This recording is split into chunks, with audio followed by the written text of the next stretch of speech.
मेरा नाम है मोहित और आपका स्वागत है हमारे YouTube चैनल हिस्ट्री चैंपियन में। तो जैसा कि आप जानते हो, आपका जो पेपर होने वाला है comparative study of world constitution का। कौन सा पेपर होगा?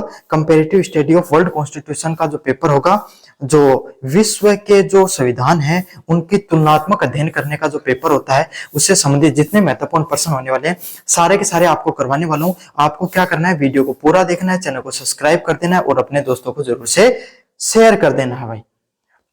साथ के साथ जो आपके सामने कोने में जो व्यू प्रोडक्ट वाला ऑप्शन है, कौन सा ऑप्शन है? व्यू प्रोडक्ट वाला ऑप्शन है। इस पे क्लिक करके अगर फ्लिपकार्ट और मित्रा से कोई प्रोडक्ट खरीदोगे, सबसे ज्यादा डिस्काउंट आपको देखने को मिलेगा। तो जरूर से जाकर आप क्या कर सकते हो भाई, कोई भी प्रोडक्ट खरीदना चाहो वो खरीद सकते हो। साथ के साथ डिस्क्रिप्शन में जो टेलीग्राम का लिंक दे रखा है उस पर क्लिक करके आप ये जो पीडीएफ है वो फ्री में मिल जाएगी आपको, वो आपको देखने को मिलेगी। कहां पर मिलेगी आपको बाद में बताऊंगा, बस अभी आप क्या करो, पूरा का पूरा वीडियो देखो भाई। और साथ के साथ हर चीज आपका जानकारी दूंगा कि कैसे पेपर को करना है, कितने नंबर का आएगा। बस आपको तो 30,000 सब्सक्राइबर पूरे करने हैं मेरे, सब्सक्राइब कर देना, इतना ही काम करना है, बाकी काम मेरा आपको पास करवाने का। अगर इस पेपर की बात करूं आपके सामने, तो ये पेपर आपके सामने कैसा पेपर होगा भाई? डिस्क्रिप्टिव पेपर होगा। कैसा पेपर होगा? डिस्क्रिप्टिव पेपर आपके सामने देखने को मिलेगा। और डिस्क्रिप्टिव पेपर वो पेपर होते हैं जिनमें आप क्या करते हो भाई, आपके सामने जिनमें आपको लिखना होता है। समझ में आ गया? कौन सा पेपर होगा भाई? डिस्क्रिप्टिव पेपर होगा। डिस्क्रिप्टिव पेपर वो होते हैं जिनमें आपके सामने लिखना होता है। पेपर की बात करूं, कितने नंबर का पेपर आता है जिनके लिए आपको प्रयास करना है, तो ये पेपर 70 नंबर का देखने को मिलेगा। कितने नंबर का? 70 नंबर का देखने को मिलेगा, जिसमें से आपको 28 नंबर चाहिए। कितने नंबर? 28 नंबर चाहिए आपको पास होने के लिए। 70 नंबर की परीक्षा होगी, 28 नंबर आपको पास होने के लिए परीक्षा में चाहिए होते हैं। सबसे जरूरी चीज यही है। साथ के साथ 30 नंबर आपके सामने कॉलेज से भी भेजे जाते हैं। तो इस तरीके से 70 प्लस 30 100 का पेपर हो जाता है। लेकिन आपको इतना कोई मतलब नहीं है, जो आपके सामने पेपर 70 का आएगा वो जरूरी है। कितना? 70 नंबर वाला पेपर जरूरी है, क्योंकि इसमें पास होना आपको जरूरी होता है। कॉलेज वाले नंबरों का इतना कोई महत्व होता नहीं है। तो ये तो आपके सामने समझ में आ गया 70 नंबर का। लेकिन 70 नंबर का पेपर भी किस तरीके से बटा हुआ होता है, इसके बारे में भी आपको जानना जरूरी है। यह पेपर आपके सामने 2 भागों में बटा हुआ होता है। आपके सामने जो पेपर आपका वो 2 भागों में बटा रहता है, खंड ए और खंड ब, पार्ट ए और पार्ट बी। तो अगर अपन बात करें खंड ए की, कौन से खंड की? खंड ए की बात करें आपके सामने, तो खंड ए में आपके सामने कितने परसेंट देखने को मिलते हैं भाई? 10% देखने को मिलते हैं। कितने परसेंट? 10 क्वेश्चन देखने को मिलते हैं। कितने?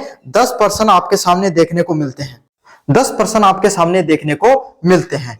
प्रत्येक प्रश्न के अगर सॉल्यूशन की बात करूं आपके सामने, तो 50 शब्दों में आपको सॉल्यूशन बनाना होता है। काफी बच्चे क्या करते हैं इसमें, एक छोटी सी गलती कर देते हैं कि काफी बच्चे इसमें आधा आधा 2-2 पेज, एक एक पेज तो बहुत से बच्चे भरते हैं 100 टाइप क्वेश्चन में। और फिर क्या होता है भाई, उनके पास बाद में जाकर क्या नहीं बचता है? समय नहीं बचता है। तो इसीलिए आपको इस गलती से बचना है।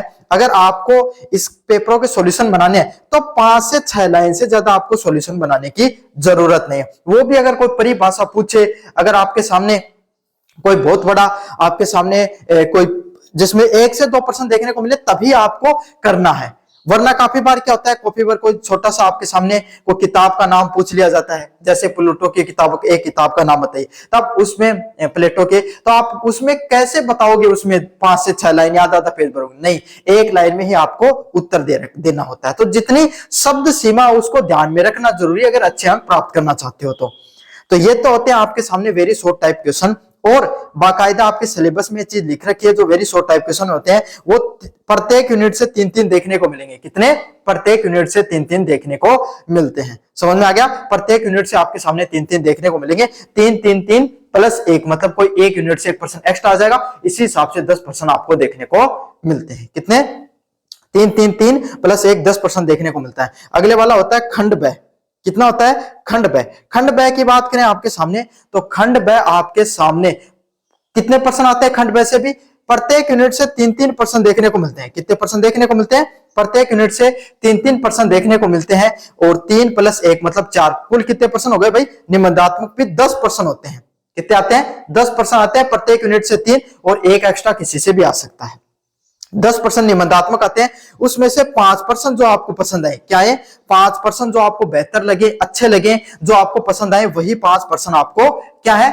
करने होते हैं, उनके सॉल्यूशन आपको बनाने होते हैं। तो 10 में से जो 5% आपको बढ़िया लगेंगे, उनके सॉल्यूशन आपको बना देने होते हैं। समझ में आ गया, सबसे जरूरी पहलू है। इनके सॉल्यूशन की बात करें, कितने आपके सामने शब्दों में इनका सॉल्यूशन बनाना होता है, तो 500 शब्दों में इनका सॉल्यूशन बनाना होता है। कितने शब्दों में?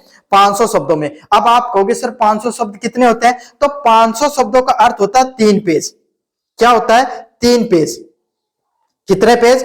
3 पेज आपके सामने, आगे पीछे का एक पेज, दूसरा आगे पीछे का, और तीसरा आगे पीछे का पेज आपको भरना होता है। 3 पेज आपको कम से कम भरने होते हैं। कितने पेज? 3 पेज आपको भरने होते हैं। अब मैं आपको एक ट्रिक बताऊं, एक बढ़िया ट्रिक बताऊं मैं आपको अगर आपने बिल्कुल भी तैयारी नहीं कर रखी ना, तो 2 यूनिट को अच्छे से तैयार करके चले जाओ। क्या करके चले जाओ? 2 यूनिट को एकदम अच्छे से, 2 यूनिट के कोई पर्सन मत छोड़ना आप। समझ में आ गया? 2 यूनिट से कोई भी पर्सन मत छोड़ना, आपको पास होने से कोई नहीं रोक सकता। अगर आपको सिर्फ पास होना है तो आप 2 यूनिट को तैयार कर जाओ, ज्यादा करने की जरूरत ही नहीं है आपको। समझ में आ गया? हाँ, लेकिन अगर आपको पूरे में से पूरे नंबर चाहिए, तब आपको तीनों यूनिट तैयार करने हैं। ये गुप्त बात है भाई, किसी को बताई नहीं जाती, लेकिन आपको बता रहा हूं। आप 2 यूनिट अच्छे से तैयार कर लेना, पास होने से आपको कोई भी नहीं रोकेगा बाद में, है ना। पास ही होना है। अगर आपने ये सोच रखा मेरे को पास होना, तो फिर 2 यूनिट के कम से कम 7-8% को रट लेना, उससे ज्यादा रटने की जरूरत नहीं। बाकी 10% तो मैं खुद ही बताता हूं, 10-11 तो अगर वो सारे कर लेते तो फिर तो लगभग परसेंट देखने को मिल जाएंगे। साथ के साथ काफी बच्चों का सवाल आता है, सर कितने पेज भरे जिससे हमारे पूरे में से पूरे नंबर आ जाए, तो आपको कम से कम 17 या 17 के आसपास या 17 से ज्यादा पेज भरने, तभी आप पूरे में से पूरे नंबर प्राप्त कर पाओगे। चलिए अब शुरू करते हैं प्रश्न। कंपैरेटिव थ्योरी और कॉन्स्टिट्यूशन यूनिट फर्स्ट का जो पहला प्रश्न आपके सामने, पहला प्रश्न है, तुलनात्मक राजनीति का क्या अर्थ होता है, क्या प्रकृति होती है, क्या क्षेत्र होता है, क्या महत्व होता है, उसके बारे में आपको व्याख्या करनी है। क्या व्याख्या करनी है? तुलनात्मक राजनीति क्या होती है, तुलनात्मक राजनीति का क्या अर्थ होता है, क्या प्रकृति होती है, क्या क्षेत्र होता है, क्या महत्व होता है, उसकी आपको व्याख्या करनी है। क्या करनी है? जो तुलनात्मक राजनीति होती है उसकी क्या अर्थ होता है, क्या प्रकृति होती है। मतलब जो तुलनात्मक राजनीति होती है ना, ये सबसे जरूरी पहलू है। तुलनात्मक राजनीति क्या होती है कि आपको अमेरिका का संविधान और अमेरिका की राजनीति में क्या हो रहा है, उसका कंपैरिजन आप ब्रिटेन की राजनीति के साथ, भारत की राजनीति और अलग अलग देशों की राजनीतिक और लोकतांत्रिक परंपराओं को जब अपन समझते हैं, उसी को क्या कहा जाता है? तुलनात्मक राजनीति के नाम से जाना जाता है। किसके नाम से जाना जाता है? तुलनात्मक राजनीति के नाम से जाना जाता है, कंपैरेटिव पॉलिटिक्स के नाम से जाना जाता है। क्या करना है? Define the comparative politics and explain it's nature, scope and significance. Comparative politics क्या होती है, उसका क्या नेचर होता है, क्या स्कोप होता है, और क्या सिग्निफिकेंस होता है, क्या महत्व होता है। अगर ये प्रश्न अति लघुतरात्मक में देखने को मिलेगा तो तुलनात्मक राजनीति का अर्थ पूछेगा या उसकी परिभाषा पूछेगा कि क्या होती है तुलनात्मक राजनीति। समझ में आ गया? या प्रकृति भी पूछ सकता है। तो लॉन्ग टाइप में आएगा, निबंधात्मक में आएगा, पूरा का पूरा आएगा, वेरी शॉर्ट टाइप में आएगा तो छोटा सा देखने को मिलेगा आपको। चलिए अगले वाले प्रश्नों की तरफ बढ़ते हैं। तुलनात्मक पद्धति क्या होती है, इसकी विशेषताओं व उपयोगिता को स्पष्ट कीजिए। कौन सी तुलनात्मक पद्धति क्या होती है, इसकी प्रमुख विशेषताएं क्या होती हैं, इसकी प्रमुख उपयोगिता क्या होती है, इसके बारे में आपको सुस्पष्ट करना है। काफी ज्यादा मोस्ट इंपोर्टेंट प्रश्न है। कैसा प्रश्न है? मोस्ट इंपोर्टेंट प्रश्न है। तुलनात्मक राजनीति या तुलनात्मक पद्धति क्या होती है, इसकी प्रमुख विशेषताएं क्या होती है और इसकी उपयोगिता क्या होती है। पद्धति की बात की गई है, अलग है, वो राजनीति थी, यहां पर तुलनात्मक पद्धति क्या होती है उसकी बात की जा रही है।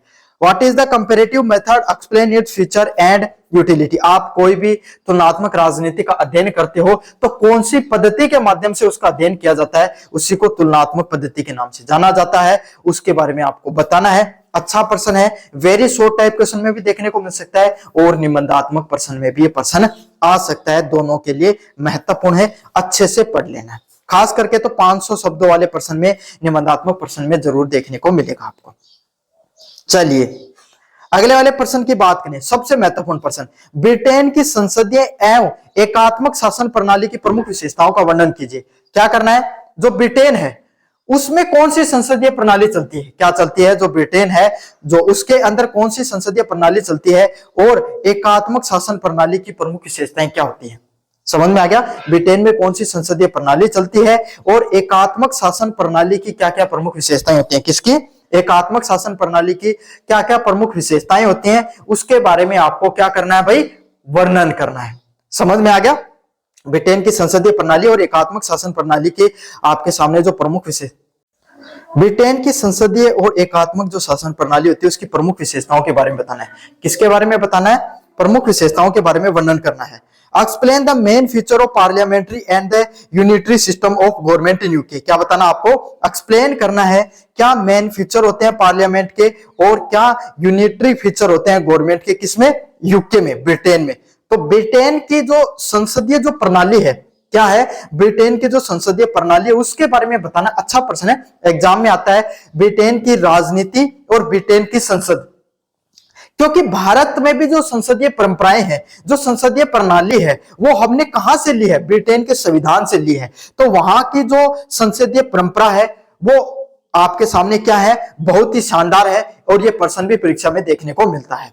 तो अच्छे से पढ़ लेना, ये प्रश्न बाकायदा मैंने करवा रखा है भाई मेरे नोट्स के अंदर। नोट्स आपको डिस्क्रिप्शन में दिए गए टेलीग्राम के लिंक पर मिल जाएंगे। आगे जाकर बताऊंगा आपको डाउनलोड भी कैसे करना है, बस पूरा वीडियो देखना आपको। संयुक्त राज्य अमेरिका की राष्ट्रपति प्रणाली व संघीय शासन की विशेषताओं का विश्लेषण कीजिए। क्या करना है? संयुक्त राज्य अमेरिका की राष्ट्रपति प्रणाली एवं संघीय शासन की विशेषताएं क्या होती हैं उसका विश्लेषण करना है। संयुक्त राज्य अमेरिका है, उसके जो राष्ट्रपति प्रणाली है, कौन सी प्रणाली है?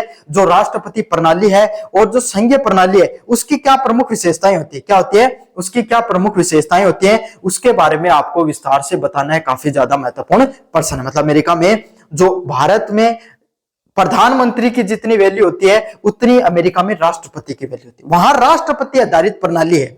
भारत में भी राष्ट्रपति होता है लेकिन उसकी शासन की दृष्टिकोण से उतना महत्व नहीं है जितना प्रधानमंत्री का है। अमेरिका में राष्ट्रपति की शासन दृष्टिकोण से सबसे ज्यादा महत्व है। आप राष्ट्रपति को, अमेरिका के राष्ट्रपति का नाम आपने अक्सर सुना होगा, डोनाल्ड ट्रंप। प्रधानमंत्री का सुनते हो क्या? नहीं सुनते हो। तो यही है आपके सामने, अमेरिका में राष्ट्रपति आधारित प्रणाली चलती है और उसकी क्या क्या प्रमुख विशेषताएं हैं उसके बारे में आपको वर्णन करना। Analyse the future of presidential and federal system of government in USA. समझ में आ गया? ये यूनिट फर्स्ट के इंपॉर्टेंट क्वेश्चन थे, सारे के सारे मैंने आपको करवा दिए हैं। चलिए यूनिट सेकंड की बात करें। स्ट्रक्चर ऑफ गवर्नमेंट, जो गवर्नमेंट होती है, सरकार होती है, उसके प्रमुख अंग कौन कौन से होते हैं? ब्रिटेन के कार्यपालिका तंत्र में राजा, मंत्री परिषद और प्रधानमंत्री की भूमिका का वर्णन कीजिए। क्या करना है? जो ब्रिटेन की जो कार्यपालिका होती है, क्या होती है? ब्रिटेन की जो कार्यपालिका होती है उसमें राजा का क्या काम होता है? किसका? राजा का क्या काम होता है? मंत्री परिषद का क्या काम होता है? और आपके सामने प्रधानमंत्री का क्या काम होता है? सबके बारे में बताना है। अच्छा प्रश्न है एग्जाम में कि राजा है ना, वो क्या काम करता है। जैसे भारत में राष्ट्रपति होता है ना, तो भारत में जो राष्ट्रपति का पद है वो ब्रिटेन के राजा के पद से लिया गया है, ये समझ लो आप। दोनों इक्विवेलेंट होते हैं। साथ के साथ ब्रिटेन में प्रधानमंत्री और जो मंत्री परिषद, उनकी सबसे ज्यादा चलती है मंत्री परिषद के हिसाब से। तो दोनों की भूमिकाओं के बारे में आपको बताना है। तो ये प्रश्न आपके सामने, ब्रिटेन की कार्यपालिका में प्रधानमंत्री और मंत्री परिषद की क्या भूमिका होती है उसके बारे में बताइए, ऐसे भी आ सकता है। प्रश्न लैंग्वेज बदल के आ सकते हैं ना, तो इस प्रकार से भी प्रश्न देखने को मिल सकता है। Explain the role of king, council of minister and prime minister in UK executive. अगले वाला प्रश्न है, संयुक्त राज्य अमेरिका, फ्रांस व चीन के राष्ट्रपति की शक्तियों व कार्यों का तुलना कीजिए। क्या करना है? संयुक्त राज्य अमेरिका में फ्रांस व चीन के राष्ट्रपति की क्या आपके सामने कार्य होते हैं उसके बारे में बताना है। तो अगर आप, मेरे नोट्स में सब कुछ डाल रखा है, अगर आप स्पेशल पढ़ना चाहते हो तो अमेरिका और फ्रांस के राष्ट्रपति के बारे में पढ़ लेना, चीन के राष्ट्रपति के बारे में चाहे मत पढ़ना। ये प्रश्न ऐसे आएगा, संयुक्त राज्य अमेरिका के राष्ट्रपति की शक्तियां व कार्यों की तुलना कीजिए या फिर फ्रांस के राष्ट्रपति की शक्तियों व कार्यों की तुलना कीजिए। ये प्रश्न आपसे ऐसे पूछेगा। समझ में आ गया? या तुलनात्मक अध्ययन का भी प्रश्न आ सकता है। Compare the power and function of president of USA, France and China. जो यूएसए, फ्रांस और चाइना के अंदर जो राष्ट्रपति आधारित प्रणाली है, तीनों के तीनों देश में राष्ट्रपति की ज्यादा चलती है प्रधानमंत्री से। तो और अब चाइना में तो ऐसा कोई पद भी नहीं होता है। इनके बारे में आपको बताना है। चलिए, विभिन्न देशों के विधायिकाओं की संरचना व कार्यों का तुलनात्मक अध्ययन कीजिए। क्या करना है? जो अलग अलग प्रकार के जो देश हैं उनकी विधायपालिका, लेजिस्लेचर है, उनका कैसा स्ट्रक्चर होता है, क्या होता है, उनका कैसा स्ट्रक्चर होता है उसके बारे में आपको बताना है। मोस्ट इंपोर्टेंट प्रश्न है। कैसा प्रश्न है? मोस्ट इंपोर्टेंट प्रश्न एग्जाम में बारंबार देखने को मिलता है। विभिन्न देशों की विधायपालिका की क्या संरचना होती है, क्या कार्य होते हैं, उसके बारे में आपको तुलनात्मक रूप से अध्ययन करना है। Compare the structure and function of legislature in different countries. अलग अलग प्रकार के जो कंट्रीज होते हैं उनके अंदर जो लेजिस्लेचर होता है, विधायपालिका होती है, उनका क्या काम होता है। समझ में आ गया। तो अलग अलग प्रकार की जो सरकारें होती हैं वे उनमें विधायक पालिका का क्या काम होता है उसके बारे में बताना है। मोस्ट इंपोर्टेंट पर्सन है। कैसा पर्सन है? मोस्ट इंपोर्टेंट पर्सन है, एग्जाम में बार बार देखने को मिलता है। Compare the structure and function of legislature in different countries. अलग अलग प्रकार की जो कंपनी होती है, कंपनी जो कंट्रीज होती हैं उनके अंदर विधायक पालिका संसदीय परंपरा कैसी होती है, अमेरिका की कैसी है, फ्रांस की कैसी है, भारत की कैसी है, उनकी संरचनाएं कैसी हैं, उनके कार्य कैसे हैं, सबके बारे में आपको विस्तार से बताना है। चलिए, ये वाला पर्सन सबसे ज्यादा मोस्ट इंपोर्टेंट पर्सन है। न्यायपालिका की संरचना कार्यों का वर्णन कीजिए, विशेष रूप से संयुक्त राज्य अमेरिका और फ्रांस के संदर्भ में। तो ये फ्रांस को तो हटा दो, ये पर्सन ऐसे आएगा, संयुक्त राज्य की न्यायपालिका की संरचना व कार्यों के बारे में बताइए। यह पर्सन ऐसे भी आ सकता है, संयुक्त राज्य अमेरिका की न्यायपालिका में न्यायिक पूर्वावलोकन की जो कानून है या धारणा है उसके बारे में सविस्तार वर्णन कीजिए। यह पर्सन ऐसे आ सकता है। समझ में आ गया। भारत में भी न्यायपालिका कहां से ली गई है? अमेरिका से ली गई है। कहां से ली गई है? अमेरिका से ली गई है। न्यायपालिका की अवधारणा, वहां की जो न्यायपालिका की जो स्वतंत्रता है, न्यायिक पूर्वावलोकन की जो कानून है, वो सब के सब कहां से लिए गए? अमेरिका से लिए गए हैं। तो ये पर्सन आपके सामने अपने आप को सेम टू सेम देखने को मिल सकता है। ये पर्सन बस थोड़ा लैंग्वेज बदल कर आएगा, तो न्यायिक पूर्वावलोकन वाला जोड़ देगा या न्यायिक स्वतंत्रता की बात जोड़ देगा, लेकिन पर्सन आपको यही करके आना है अगर अमेरिका की न्यायपालिका से संबंधित पर्सन आए तो। Explain the structure and function of judiciary reference to the USA and France.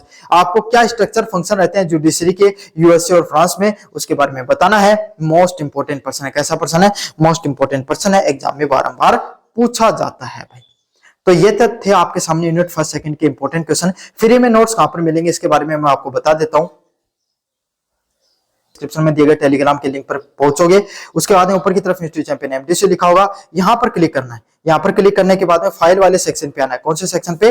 File वाले सेक्शन पे आना है। जैसे इस पे सेक्शन पे आओगे, ऊपर की तरफ आपको सर्च वाला ऑप्शन मिलेगा। सर्च वाले ऑप्शन पे आपको पहुंचने के बाद में सर्च करना है पॉलिटिकल साइंस।